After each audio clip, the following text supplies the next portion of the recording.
Hi నమస్తే. Welcome to Mara media. నేను మీ కేవీఆర్. కూటమి సర్కారు తల్లికి వందనాన్ని అమలు చేసి ఒకవైపు సంబరాలు చేసుకుంటా ఉంటే టీడీపీలో జోష్ నింపింది ఈ పథకం అని చెప్పి ఇంక సంక్షేమ పథకాలు ఇప్పటిదాకా రాలేదు, ఎత్తిపోయింది అని జరుగుతున్న చర్చలో భాగంగా వాటన్నిటికీ చెక్ పెట్టేలాగా తల్లికి వందనాన్నేసి అందరి నోళ్ళు మూయించిరు అన్న భావనలోకి వీళ్ళు వెళ్ళిపోయారు. అయితే ఇప్పుడు తాజాగా జరుగుతున్న చర్చ ఏంటంటే తల్లికి వందనం పడినా హ్యాపీగా లేరంట. ఎందుకు అంటే పొరుగింటోళ్ళతో పోల్చుకుని మిగతా మహిళలు నిరుత్సాహానికి, అసంతృప్తికి గురవుతా ఉన్నారు. తల్లికి వందనం పడిందా? తల్లికి వందనం డబ్బులు అనే కంటే బ్యాంకులో డబ్బులు పడ్డాయా? నీకెంత పడింది? నీకెంత పడింది? అనే డిస్కషన్ ఇప్పుడు ఏపీలో ప్రతి ఇంట్లో, ప్రతి రచకట దగ్గర జరుగుతూ ఉంది. ఎంతమందికి ఎంతెంత వేశారనే క్లారిటీ మిస్ అయింది. అంతేనా మరో విచిత్రమైన డిస్కషన్ నడుస్తుంది. నాకు 15,000 నీకు 26,000 పడ్డాయిగా, నీకు 39,000 పడ్డాయిగా అంటూ నిట్టూర్పులు పెరిగాయంట. ముఖ్యంగా లేడీస్లో అయితే ఇది తీవ్రంగా డిస్కషన్ నడుస్తుంది. అసలు తల్లికి వందనం డబ్బులు పడ్డాయనే హ్యాపీనే లేదంట. జనరల్‌గా మనుషుల సైకాలజీ ఏంటంటే మనకు పడకపోయినా పక్కింటోళ్ళకి పడితే ఇక డైజెస్ట్ చేసుకోలేం కదా! ఇప్పుడు అట్లాంటి పరిస్థితే ఏపీ వ్యాప్తంగా ఏర్పడిందని విశ్లేషకులు చెప్తా ఉన్నారనమాట.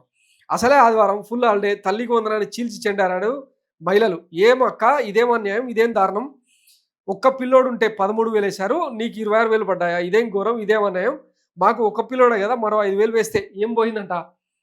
మేము మాత్రం పన్నులు కట్టట్లేదా? మేము మాత్రం ట్యాక్సులు కట్టట్లేదా? చంద్రబాబు, పవన్ కళ్యాణ్ తమ సొంత జేబుల నుంచి ఇస్తున్నారా? అసలు పిల్లోడి లెక్క ఇవ్వడం ఏంటక్క? అందరినీ సమానంగా చూడాలి గానీ ఒకరు ఎక్కువ, ఒకరు తక్కువ ఏంటి" అని ఒకటే దెప్పి పొడుపులు. ఇంకా ఆడోళ్ళ శాపనార్థాలు ఇవన్నీ ఎట్లుంటాయో తెలుసు కదా! ఇక కుక్క తిట్లు తిడతా ఉన్నారంట. సమాజంలో అంతరాలు పెంచేదానికి ఈ తల్లికి వందనం ఇట్లా నిర్వీర్యం చేస్తా ఉందన్నట్టు. బ్యాంకులో తల్లికి వందనం డబ్బులు అనే కాన్సెప్ట్ మిస్ అయ్యి బ్యాంకులో డబ్బులు పడ్డాయా లేదా, ఎంత పడ్డాయి, ఎవరికి ఎంత వచ్చింది, ఎవరికి ఎంత పడ్డాయి అనే దానిపైనే ఫుల్ డిస్కషన్ నడుస్తుందట. కుటుంబాల్లో జరుగుతున్న చర్చ చూస్తుంటే పొరుగింటోళ్ళతో పోల్చుకుని నిరుత్సాహం వ్యక్తం చేస్తున్నారంట మహిళలు. ఏమంటే సురేష్ వాళ్ళకు 26,000 పడ్డాయంట కదా, ఆ వీధి చివరన ఉన్న మహేశ్వరికి కూడా 26,000 పడ్డాయంట కదా, మన పిల్లలను ఆటోలో తీసుకెళ్లే సుబాని ఫ్యామిలీకి 39,000 పడ్డాయంట కదా, ఇదేంటి ఘోరం, ఒక పిల్లోడు ఉన్న వాళ్ళకు 5,000 ఎక్కువ ఇవ్వచ్చు కదా, మనకేమో 13,000 వేసి చేతులు దుక్కున్నారు, ఇది మరీ ఘోరం అంటూ ప్రతి ఇంట్లో ఇంకా మొగుళ్ళను దెప్పిపొడుస్తా ఉన్నారంట. తల్లికి వందనం డబ్బులు ఇవ్వడంపై చంద్రన్న ప్రభుత్వం ఎంతో ఆర్భాటంగా మరెంతో డబ్బా కొట్టుకుంది. కానీ గ్రౌండ్ లెవెల్‌లో మాత్రం పొరుగింటోళ్ళతో పోల్చుకొని తిట్ల దండకాలు అయితే గట్టిగానే ఉన్నాయట. జగన్ ఉన్నప్పుడు జగన్ ప్రభుత్వంలో కుటుంబాన్ని చూసేవారు, కుటుంబానికి అమ్మఒడి డబ్బులు వేసేవాళ్ళు. ఇప్పుడు అలా లేదు, విభజన వచ్చింది, కుటుంబాల మధ్య చిచ్చు పెట్టిందని డిస్కషన్ నడుస్తుంది. కుటుంబాల మధ్య ఈర్ష్యాద్వేషాలు రగిలించింది. జగన్ అమ్మఒడి పథకమే దీనికంటే బెటర్ అన్న చర్చ పెద్ద ఎత్తున జరుగుతూ ఉందంట. కుటుంబాన్ని తీసుకునే అందరికీ సమన్యాయం చేసేవారు ఇప్పుడు పిల్లోడి లెక్కన వీధిలోని కుటుంబాల మధ్య ఈర్ష్యాద్వేషాలు రగిలించారు. చంద్రన్న పథకమా మజాకనా, తల్లికి వందనం ఏమో కానీ తల్లుల మధ్యనే, తల్లుల చూపుతోనే నిట్ట నిలువున చీల్చారు. ఏ ఫ్యామిలీలో అయినా పిల్లలతో బయటకు కనిపిస్తే చాలు, ఇద్దరు పిల్లలు 26,000 పడ్డాయి అంటూ ఒక్కో పిల్లోడిని ఉన్న పేరెంట్స్ అనుకోవడం కామన్గా మారింది 4 రోజులుగా ఏపీలో.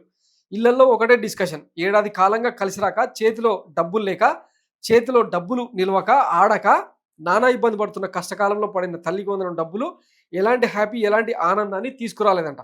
బడుగు బలహీన వర్గాలు, ఎస్సీ ఎస్టీ గిరిజన కాలనీలలో అయితే పడిన అరకొర 13,000 26,000 రూపాయలు కిరాణా షాపుల్లో అప్పులకు, గ్రామాల్లోని బెల్ట్ షాపులోని అప్పులకే సరిపోయాయని ఎవరికి వాళ్ళు తమ అక్కసును వెళ్ళగక్తా ఉన్నారంట. తల్లికి వందనం అనే పథకం గురించి కాకుండా అమ్మఒడి డబ్బులు పడ్డాయా అంటూ మరికొన్ని చోట్ల అనుకోవడం మరో హై లెవెల్ విశేషం. బ్యాంకులో డబ్బులు పడ్డాయా లేదా అనే ఆలోచనలోనే, డబ్బులు పడ్డాయా లేదా, ఎంత పడ్డాయా అనే కాన్సెప్ట్‌లోనే లేడీస్ ఉన్నారంట. సో ఇది తల్లికి వందనం తీసుకొచ్చిన చిచ్చు అనమాట. ఇప్పుడు గతంలో వైఎస్ జగన్మోహన్ రెడ్డి ఒక ప్రెస్ మీట్‌లో మాట్లాడుతూ క్లియర్‌గా చెప్పిండన్నట్టు. ఏమని? అమ్మఒడిని ఎట్లా అమలు చేసినాం? 86 లక్షల మంది 84 లక్షల మంది విద్యార్థులు, 44 లక్షల మంది తల్లులు. మొత్తం ఎన్రోల్‌మెంట్ ఆధారంగా అన్ని గవర్నమెంట్ దగ్గర లెక్కలున్నాయి. వాటిని ఇంప్లిమెంట్ చేయడానికి ఏమి ఇబ్బంది? గతంలో ఇదే నారా లోకేష్ విదేశాంగ మంత్రి హోదాలో అసెంబ్లీలో స్పీచ్ ఇస్తూ ఆ లెక్కలన్నీ తప్పుడు లెక్కలు, మేము వాటిని స్క్రూటినీ చేసి సంస్కరించి ఎవరెవరికి ఇవ్వాలనేది కొత్తగా లెక్కలు తీసి వేస్తామని చెప్పిండు కదా. ఇప్పుడు చూస్తేనేమో ఇట్లా ఓ సుబాని ఫ్యామిలీకి 1,50,000 క్రెడిట్ అవుతాయి, ఇంకొక వేరే ఫ్యామిలీకి ఇష్టారీతిన డబ్బులు పడతాయి. సింగిల్ పేరెంట్ ఉన్న వాళ్ళు చాలామందికి అయితే ఇంకా లిటరల్‌గా చెప్పాలంటే అర్హులైన చాలామందికి తల్లికి వందనం పడక చాలా ఇబ్బందులు పడతా ఉన్నాయి. ఈ అంతరాలు, ఈ ఆవేశాలు రేపు పొద్దున ఎట్లాంటి పరిస్థితులకు దారితీస్తాయో వేచి చూడాలి. Thanks for watching Mara media. నేను మీ కేవీఆర్. Thank you.